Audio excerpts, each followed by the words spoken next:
Dia 1º de agosto de 1941. Eu morei muito pouco, né, em Bela Vista. Eu saí de lá com 2 anos. A minha lembrança de Bela Vista é já na volta, né, adolescente, passar férias na fazenda do meu avô. Olha, desse tempo, dessa região, eu me lembro do meu avô tocando violão e cantando, né? Coisas que ele compunha e coisas de outras pessoas. Hein? Não, era um repertório bem mais específico de fronteira mesmo, né? Que existe um repertório fronteiriço, né? Uma música que é o quê? Uma música, são guaranias e polcas, né? E é uma coisa mais misturada mesmo de música brasileira com... Eu me lembro que meu avô, as músicas que ele cantava, ele misturava guarani com português, com espanhol, né? Eu até sei umazinha. Sonhando paso la vida, sonhando cheiro haihu, eternamente me miran tus ojos de vapuru. Sonhando paso la vida, sonhando cheiro haihu, eternamente me miran tus ojos de vapuru.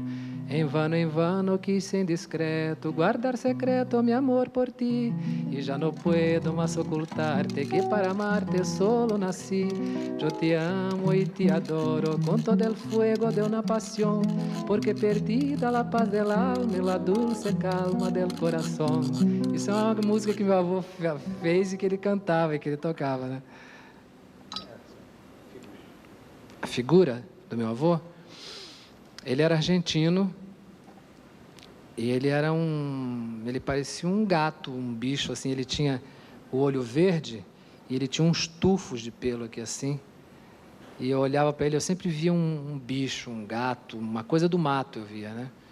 E ele era muito rigoroso, né? Muito rigoroso com as crianças, mas tinha lá a vida dele, né? Quer dizer, ele era muito namorador, ele era casado com a minha avó, eu me lembro disso, que ele tinha 70 anos já, e ele saía para ver as namoradas, né? E a coisa mais impressionante da história toda era que minha avó arrumava ele no cavalo e pegava a flor do jardim dela e botava na mão dele para ele levar para as namoradas dele, para quem ele ia fazer serenatas, né?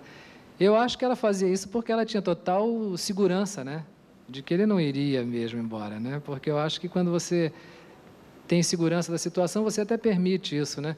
E eu achava lindo isso. Eu era adolescente, assim, e eu via isso e eu ficava muito, assim, curtindo minha avó, sabe? Por aquilo, né? Meu pai era militar.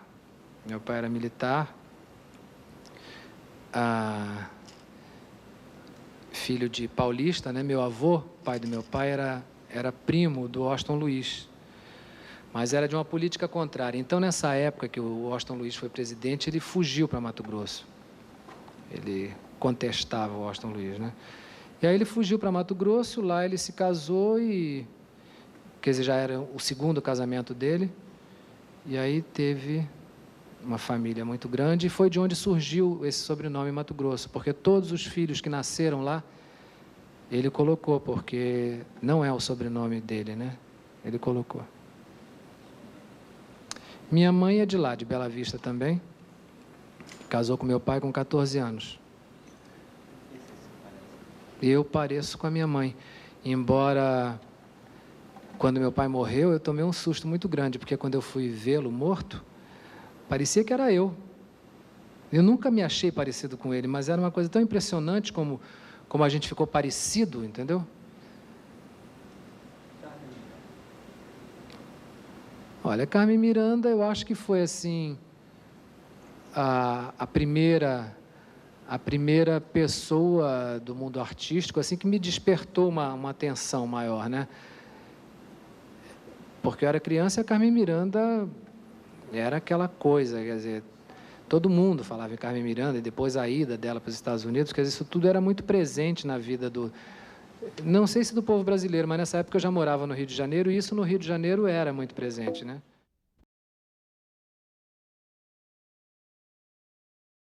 E no Rio até os 14 anos, voltei para Mato Grosso, fiquei até os 17. Aí, com 17, saí, vim embora, nunca mais voltei. Quer dizer, voltei assim para passear e férias, né? Mas para morar, nunca mais. Minha mãe, meu irmão mais novo e eu. Eu sou da direita, meu irmão da esquerda. Eu acho que sou muito parecido com a minha mãe. A cara de metidinho, né? Tinha uns 6 anos aí. Não sei aonde essa foto, eu não lembro. Isso aí eu já com 15 anos, de novo em Mato Grosso, né? No ginásio estadual de Campo Grande. Talvez tenha sido a cidade mais importante da minha vida, por onde eu passei. Brasília, eu quando fui para Brasília, eu não sabia quem eu era, eu não sabia quem eu gostaria de ser, eu não sabia o que eu gostaria de ser. Em Brasília eu descobri tudo isso. Em Brasília eu descobri que eu sabia antes que era arte. Era a única coisa que me atraía, nada mais além da arte conseguia me atrair. Em Brasília eu descobri as minhas possibilidades. Em Brasília eu descobri que eu podia cantar, eu descobri que eu era ator, né? Em Brasília eu exercitei muitas coisas, né, relacionadas à arte, coisa que até então eu não tinha tido chance nem oportunidade. Brasília era uma cidade fantástica antes da Revolução, né? Brasília era 50 anos à frente do Brasil, e assim, em Brasília vinha assim, por exemplo, a Orquestra de Nuremberg, né? Que no resto do Brasil você tinha que botar um terno e ir para um municipal, pagar caríssimo para assistir. Lá eles iam, se apresentavam num lugar aberto e você de calça ali, sentado num gramado, assistindo. Isso não acontecia, né? Os grandes festivais de cinema tcheco, polonês, do mundo inteiro, você tinha acesso à informação do mundo inteiro. Isso, o golpe de 64 realmente conseguiu anular. Eles conseguiram devastar com a inteligência que se manifestava em Brasília, né?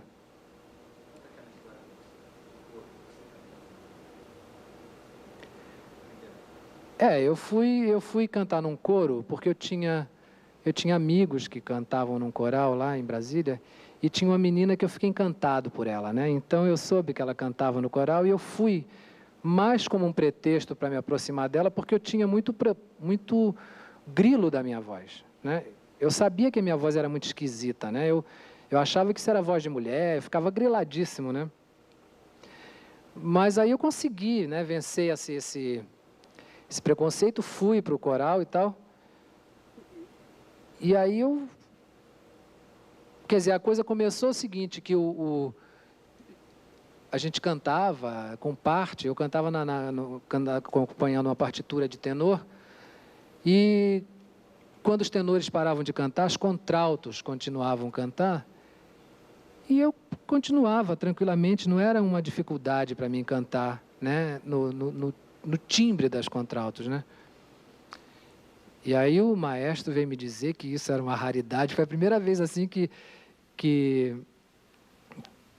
eu consegui achar que era uma vantagem ter essa voz, né? Porque para mim era uma desvantagem. Quando eu era criancinha, assim, eu falava muito fininho, porque tinha isso, né? E as pessoas pegavam muito no meu pé. Então isso era um grilo enorme, né? Quer dizer, no dia que ele veio me dizer isso, olha, resolveu já ali um problemão, né? Porque ele me disse, porque eu não falo fino, mas a minha voz cantando é o timbre agudo, né? E eu fiquei satisfeito, disse, bom, então eu não sou anormal, entendeu? Eu tenho uma voz, quer dizer, considerada até dentro do ramo, né? Como uma coisa especial, não é menos, é até mais, né? E aí, em Brasília também, a gente foi onde eu comecei a cantar música popular brasileira e tal. Um amigo me convidou para cantar, porque ia haver um show para uns universitários mineiros que iam a Brasília. Então, os universitários, e esse meu amigo era universitário e mexia com música, queriam fazer um espetáculo de música para ele, né? Para eles. E aí me convidou. Eu nunca tinha cantado música popular assim. Eu cantava em casa, mas o meu repertório era restrito a esse, a um repertório coral, né? E aí eu disse, tá bom. Aí ele foi na casa que eu morava, que era com a professora de canto. Eu morava na casa dela. E aí eu nunca me esqueço que ela chegou e a gente estava ensaiando música popular brasileira, né? Ela porque ela tinha ilusões assim de que eu fosse me transformar num cantor clássico, né? Aí quando ela me viu cantando música popular, ela disse assim: "Que coisa ridícula! Você não tem vergonha?" Porque existia isso, né, dos músicos clássicos, dos artistas clássicos, né, de mesmo manter uma separação. Eu disse, não, não tenho vergonha. E eu acho que isso até hoje eu tenho, porque é uma coisa que eu faço questão, é de juntar as duas coisas, música clássica com música popular, porque eu acho que é música, não pode haver, é música brasileira também, né? Bom, e aí eu fui cantar nesse espetáculo. Agora, eu também dei o azar, além de outras coisas, da voz e tal, de que todas as pessoas que se apresentaram foram menininhas, assim, de joelhinhos, Nara-Leão, aquela coisa, né? E eu entrei e comecei a cantar. Na hora que eu abri a boca para cantar, essa voz esquisita, um cara, ele ficou louco, ele começou a gritar assim, bicha, bicha, para mim. Eu fiquei nervoso, eu disse, o que eu vou fazer, né? Porque ele vai continuar gritando, né? E eu cantando. Aí eu parei tudo, eu disse, olha, para tudo. Aí eu peguei o microfone e fui andando até a borda do palco, eu cheguei lá e fiquei assim olhando para a cara dele, né? E ele gritava e eu olhava. Aí ele não entendeu, né? Eu ficar olhando para ele, porque eu também não estava com raiva dele, não estava com nada. Eu disse, bom, se é macho, entendeu? Vai mostrar que é macho agora, né? Porque não tem 3 ovos, não é mais que eu. Tem 2, que nem eu, entendeu? Então, é homem igual, né? Aí eu parei, aí ele foi murchando. E aí já tinha uns querendo entrar na dele, que também foram murchando. Aí quando ele murchou mesmo, disse assim, ataca agora. E aí eu comecei a cantar e não parei mais. E foi um sucesso enorme, sabe? As pessoas vinham assim depois me dizer que, nossa, que eu era um cantor, que não sei o quê. E eu não era um cantor, eu na verdade, eu queria ser ator, né? Quer dizer, essa coisa é que como eu não tenho, eu sou abusado. Secos e Molhados já foi, muitos anos depois. Secos e Molhados, eu recebi o convite no Rio de Janeiro em setembro, outubro de 71. E dezembro de 71 eu vim para São Paulo. Ensaiamos o ano de 72 inteiro. No finzinho de 72, nós começamos a fazer assim algumas apresentações. Fizemos o primeiro na Casa de Badalação e Tédio, que era ali no Teatro Ruth Escobar, onde eu fazia uma peça como ator embaixo. E era uma peça com 70 pessoas no elenco. E essa primeira apresentação, eu chamei os meus colegas, os 70, para assistirem, né? E aí fizemos 3 dias. Em seguida recebemos um convite para voltar depois e fazer mais 15 dias. Mas foi muito, muito engraçada a trajetória do Secos e Molhados, porque esses primeiros 3 dias já garantiram que Secos e Molhados ia acontecer, entendeu? Porque já na segunda temporada, a gente tinha que deixar a porta aberta, era uma multidão que ia lá ver, né? E eu me lembro que no final da temporada, a Ruth Escobar não queria mais aquele grupo ali, porque achava que éramos todos maconheiros e atraíamos muitos maconheiros, claro, porque eram os loucos, adoravam Secos e Molhados, né? E quanto mais eu via gente louca, mais enlouquecido eu ficava, não imagina, era uma coisa alimentando a outra, né? Porque quando ela entrou, no único dia que ela foi ver, eu estava com um couro de jacaré inteiro preso aqui no meu pescoço e o rabo de jacaré arrastava no chão. Eu abaixava e arrastava o rabo de jacaré assim na cara das pessoas. Eu acho que ela ficou um pouco chocada. A estreia no Rio foi em... Quer dizer, em 73, isso foi finzinho de 72. Aí, em 73, logo depois, fomos convidados para gravar um disco e continuamos a fazer espetáculos aqui em São Paulo, mas aí por onde a gente passava era uma avalanche de gente, né? E fomos ao Rio de Janeiro para gravar um Fantástico. Bom, desse dia em diante, aquela bola de neve não parou de crescer e foi uma coisa, mas durou apenas 1 ano. Na minha cabeça pareciam 10, né? Porque a gente não tinha tempo de pensar sobre o assunto, né? Foi a minha primeira experiência assim com uma droga lisérgica, né? Eu gostaria de esclarecer que na época, né, fins assim, meados de 60 e fim de 70, quer dizer, existia uma mentalidade, uma filosofia, né, que era coisa hippie e que era muito relacionada a isso, porque as drogas eram até usadas assim como uma possibilidade, né, de busca de uma coisa mais espiritual, de uma coisa... E, na verdade, eu sempre usei droga dessa maneira. Eu nunca usei droga para ficar doidão, para ir para festa, sabe? Eu sempre usei... E essas drogas lisérgicas, assim, eu usava...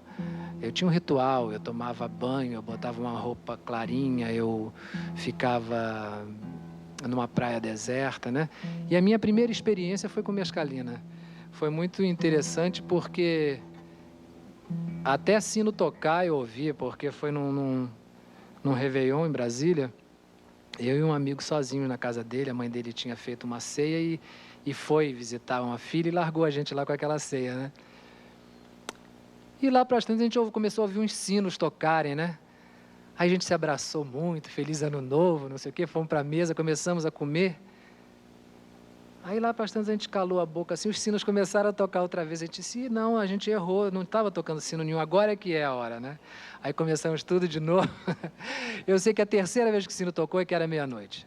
A gente já tinha ouvido uns sinos que não sabemos de onde, né? E foi muito interessante, assim, porque a mescalina era uma coisa mais pura, não era anfetamina, ele não era sintético como o LSD, né? Ele era mais puro, né? Aldous Huxley, né, usou muito, ele escreveu muitas coisas sobre... Paulo Mendes Campos.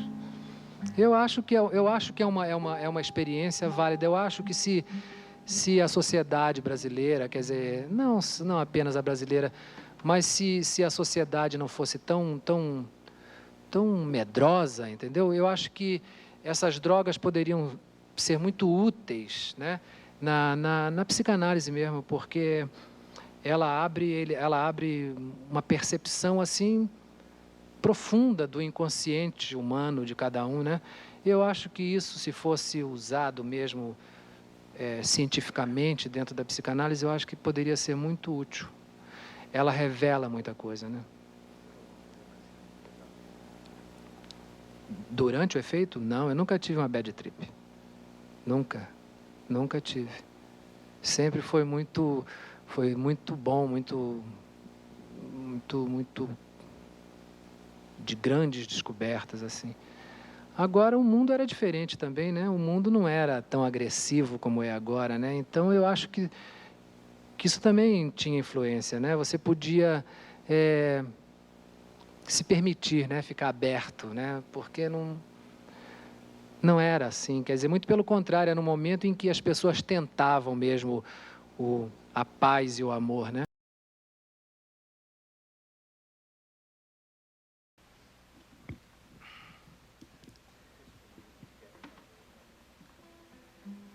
Eu não sei, olha, eu acho que o problema, né?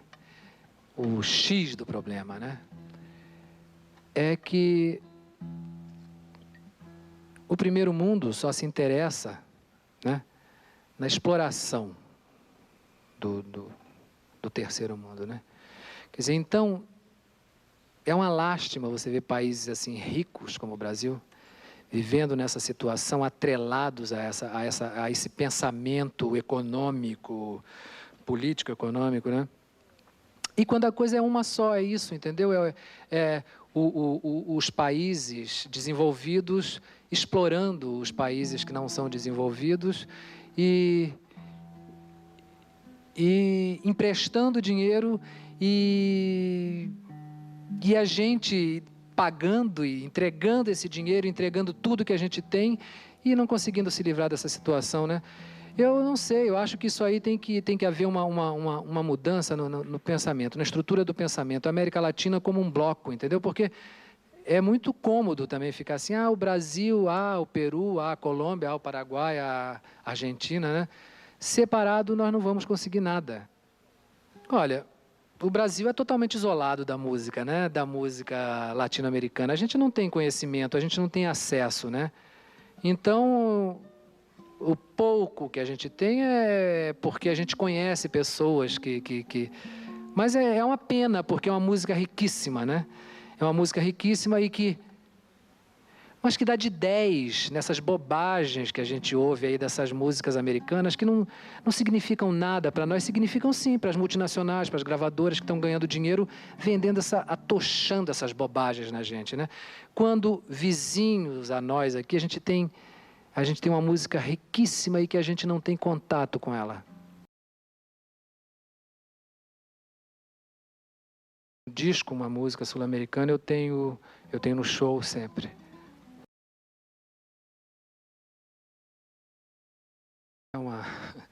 É uma opção, como qualquer outra. Quer dizer, o homossexualismo é uma coisa assim atraente para o escândalo, por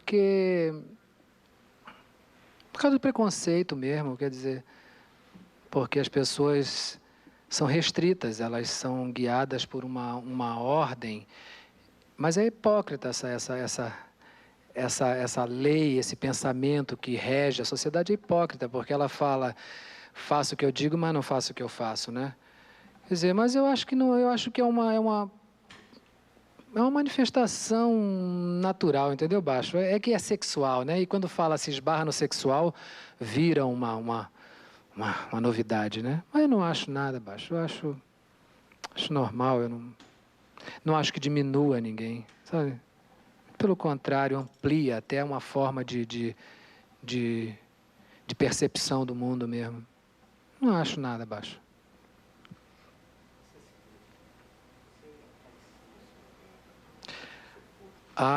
Eu gosto muito, eu não sou narcisista não, mas eu tenho muito carinho pelo meu aparelho, entendeu? Foi o aparelho que me deram para viver nesse planeta e eu tenho muito zelo por ele, eu gosto dele, embora eu não ache que ele seja o máximo, eu acho que o máximo é o espírito que veio habitá-lo, né? Mas eu cuido bem dele com muito carinho.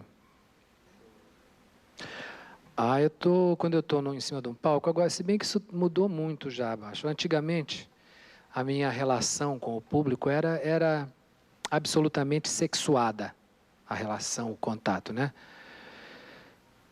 Com o correr do tempo, isso mudou. Eu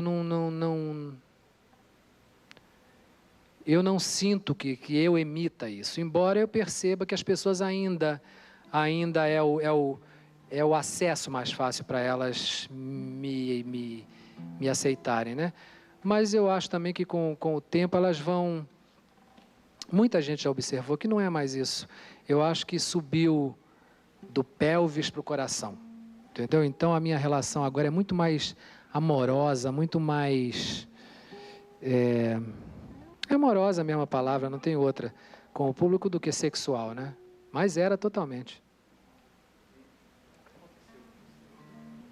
Várias vezes, Baixo. É uma coisa assim, como eu era muito disponível para isso, né? Para esse contato físico, eu sempre fui muito disponível para isso. Para mim, quando as pessoas estavam achando que sexo era pecado, para mim já era como lavar minhas mãos. Sabe, eu não tinha o menor problema com relação a sexo, né?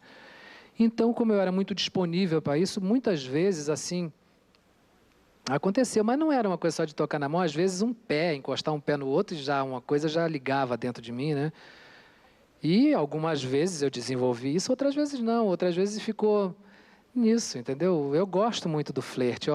Hoje em dia, eu gosto muito mais dessa coisa de flertar mesmo do que transar e ir para a cama. Eu acho que fico com preguiça, sabe?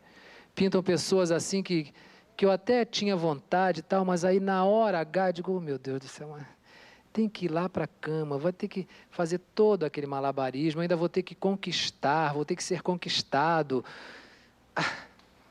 Deixa para lá, deixa para amanhã. Sabe? Jamais. Eu acho que é a única parte da minha vida que eu não libero.